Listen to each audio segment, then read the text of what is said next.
আশুলিয়া হাটে একটি গরু কেনার পরে কান্নায় ভেঙে পড়ল ক্রেতা। গরু সুস্থ গরু কিনেছে, এখন ওনাকে ধরিয়ে দিচ্ছে ন্যাংরা গরু, তো ক্রেতা কান্নায় ভেঙে পড়লো। আশুলিয়া হাটে অলরেডি মারামারি শুরু হয়ে গেছে গরু নিয়ে। গরু একটা কিনেছে, অন্য গরু নিয়ে চলে গেছে, এই জন্য অলরেডি হাতাহাতি হচ্ছে আশুলিয়া হাটে। একটা গরু কিনেছে, অন্য গরু নিয়ে চলে গেছে।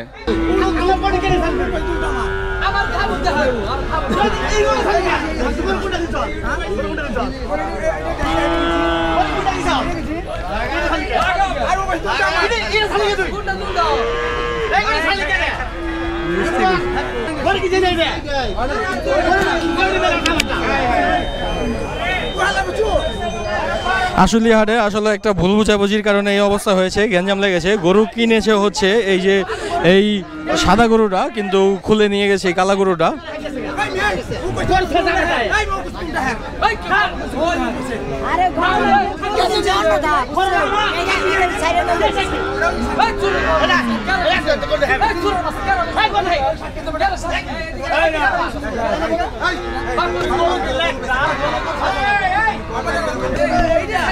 ভাই একটা সমাধান করে দেন আপনারা, সমাধান করে দেন, সমাধান করে দেন, না না সমাধান করে দেন একটা। আসলে আসল কাহিনীটা কি হয়েছে এখন শোনা যাবে। ভাই আসল কাহিনীটা বলুন। যেহেতু ওরা ন্যাংরা,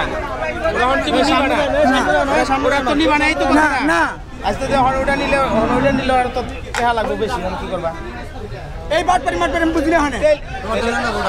আমি কইতেছি কোন জায়গা তাহলে তুমি কি ছবি দেখে কিনবে না জিনিস কোন সমস্যা আছে? আরে মন্দির পরে আমারা দেখান লাগবে না, আমার বাড়ি সিঙ্গেল, তোর বাড়ি বন্ধ নাকি? সাবার থানা জন্য থানা তুমি ওখানে করো, হাসিল করে দিয়ে করলেন না ন্যাংরা, তাহলে তুমি আগে দেখবে না ওটা। আমি কইছি সমস্যা না, হাসিল করার পরে গরু দেখে ন্যাংরা। এখন দেখেন গরু হাঁটতে পারে না, পায়ে সমস্যা আছে। আমার কইছি সমস্যা নাই, আমার সমস্যা হলে আপনি নেন না। আপনি কাম সব করেন না ভাই, এখন কি পর এখন একটা সমস্যা, সমস্যা হাই হাই বিরাট ঝামেলা। অন কি করবেন? এই গরু নাকি কইতে তুই না গরু আমার, এখন এই গরু নিবেন আপনি? ন্যাংরা গরু নিবেন? ন্যাংরা গরু নিয়ে যাবেন, তাহলে আপনি টাকা ফেরত দিবে ভাই, টাকা ফেরত দিবে। টাকা ফেরত দিমু ভাই। অন কান্না করেন কেন? আপনি কান্দাছেন কেন? আমি না গরু নিবি অন কই লোক গেছে গা, আপনি কি করতে গেছে গা? কান্না করে ভেঙে পড়তাছে ভাই। আরে কান্দে যাও দর্শক সকলে গরু কেনার সময় আশুলিয়া হাটে একটি গরু কেনার পরে কান্নায় ভেঙে পড়ল ক্রেতা। গরু সুস্থ গরু কিনেছে, এখন ওনাকে ধরিয়ে দিচ্ছে ন্যাংরা গরু, তো ক্রেতা কান্নায় ভেঙে পড়লো।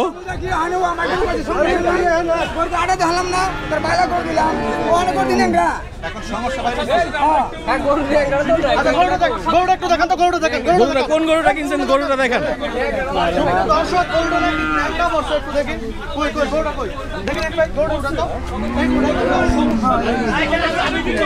দেখি তো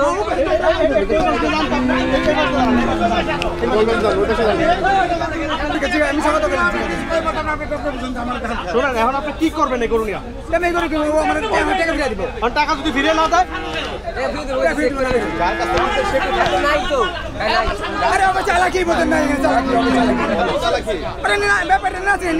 ওই লোক আছে না? কি আছে ওই লোক আছে?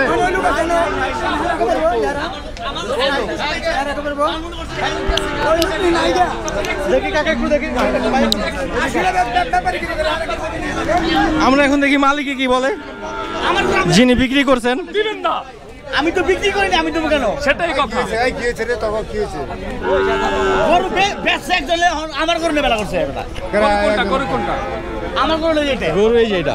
আচ্ছা গরু হচ্ছে এটা, এটা আর কিনেছে ওইটা, আর উনি বেটা কিনছে ওইটা, বেটা কিনছে ওটা। এখন উনি একটা আশা নিয়ে যাচ্ছে, হ্যাঁ এটা ওটা একটু পায়ের সমস্যা। হ্যাঁ ওটা বল পায়ের সমস্যা। কত দিয়ে নিছে ওটা? তা জানি না আমি। আচ্ছা আচ্ছা, তা জানেন না। এখন আপনার এটা তো বড়, আমারটা বড়, এটা তো ওটার চেয়ে ওটা বড়। আমারটা কিনে হলো ৬২,০০০। আর উনি কিনছে কত দিয়া? উনি কিনছে কত আমি তো জানি না। আচ্ছা আচ্ছা, গরু তো বড়, দামও তো বেশি হবে। দামও বেশি। এটার মালিক কই? এটার মালিক তো আমি দেখি নাই। এখন এটার মালিক কই? মালিক চালাইছে, মালিক বিক্রি করে গেছে গা। মালিক বিক্রি করে গেছে অলরেডি হাট থেকে। ন্যাংরা গরু একটি মালিক বিক্রি করে চলে গেছে, এখন ন্যাংরা গরু নিয়ে ক্রেতা পড়ছে বিপাকে। তো ক্রেতা কান্নায় ভেঙে পড়েছে অলরেডি। এই ন্যাংরা গরু নিয়ে ক্রেতা কি করবে? যার কাছ থেকে গরুটা কিনছে অবশেষে গরুওয়ালাকে পাওয়া গেল, মানে যে গরু বিক্রি করে চলে গিয়েছিল তিনি আসছে। তিনি বলতেছে যে উনি বলেই বিক্রি করেছে। এখন দুইজনে অলরেডি ঝগড়ার পর্যায়ে চলে গেছে।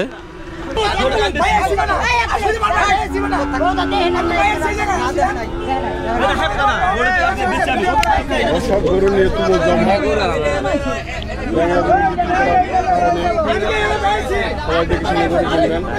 আসলে এখানে ভুল বুঝাবুঝির কারণে এই অবস্থাটা হয়েছে। আপনারা যারাই কোরবানির জন্য গরু কিনবেন তারা একটু দেখে শুনে গরু কিনবেন, যাতে এই রকম ভুল না হয়। গরু দেখে শুনে হাঁটিয়ে তারপর গরু কিনবেন, একদম টাকা কনফার্ম করার পর গরু কিনবেন। এরকম প্যাচে পড়বেন না কেউ।